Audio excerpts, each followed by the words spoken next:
So the official election campaign is expected to kick off tomorrow morning. But what about that unofficial one that's been going on for months? All those attack ads on TV. There are strict spending rules for ads once the real campaign gets underway, but none for the pre-campaign period.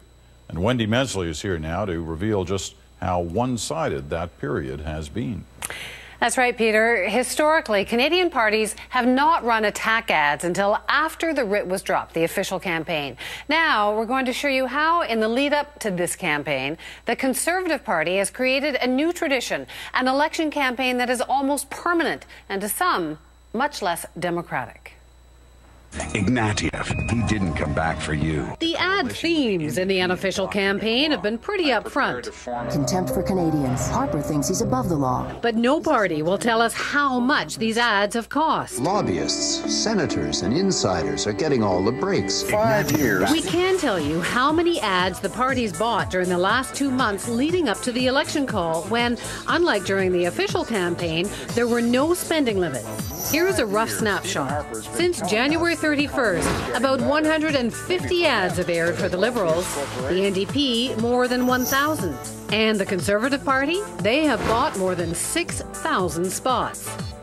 Michael Ignatieff's plan to raise taxes. A fraction of those Tory ads aired on CBC, a spend of about $340,000. If the costs were similar on other networks, the overall buy would have been several $1 million. Has that hurt him? Hurt his image? I don't think there's any question when you have a buy, when you spend $5, $6, $7 million on an advertising campaign like that, that it is going to affect somebody's personal numbers. There's no question about that. The question is, can we change the channel? And now that we have a level playing field, we have an opportunity to show Michael Ignatieff the way he really is, not the way he's been portrayed. Susie's parents will save up to $75 on her. Then, of course, there are the ads still running this week, reminding us, once again, of the government's economic action plan and other programs. Canadian taxpayers have been footing that bill, about $26 million worth. Once the campaign becomes official, the government will stop running the TV ads. Canadians do get cynical when governments use federal resources to promote their own party. So we contacted the Tories as well, but they say they never comment on their ad strategy. You know, blowing your own horn with taxpayer dollars days before an election campaign may be allowed at the federal level, but in Ontario a few years ago, the government brought in legislation to ban provincial government spending on partisan ads. And increasingly now, there are calls for that kind of change on the federal scene too. All right. Thanks, Wendy. So the message from Stephen Harper is that the opposition is forcing this election, that today's vote of non-confidence left him no choice but to ask the Governor-General to dissolve Parliament. But is that correct? Or were there options? That's what Reality Check reporter Diana Swain went to find out. The Prime Minister insists this is a terrible time for an election, but he'll ask the Governor-General to call one because he claims by voting the government down, the opposition has left no alternative.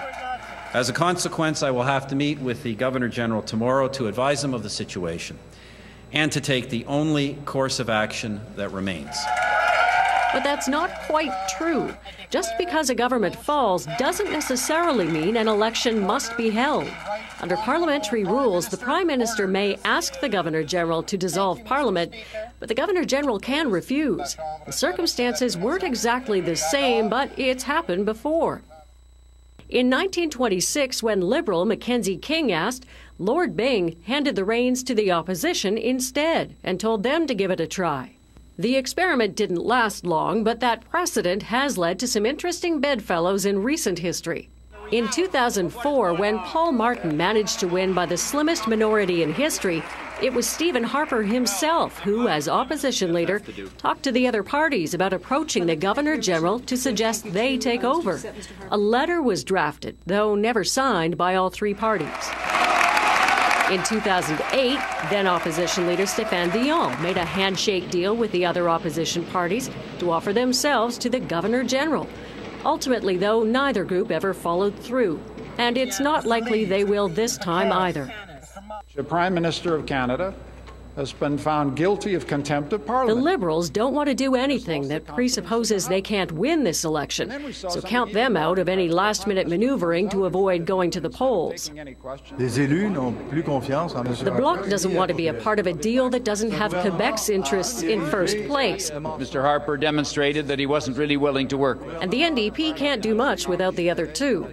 So, in spite of the fact that the precedent exists, no one really expects the opposition to suggest it to stop an election from happening. And it's unlikely Governor General David Johnston would agree to it anyway. That's because this government has served longer than any other minority government in Canadian history.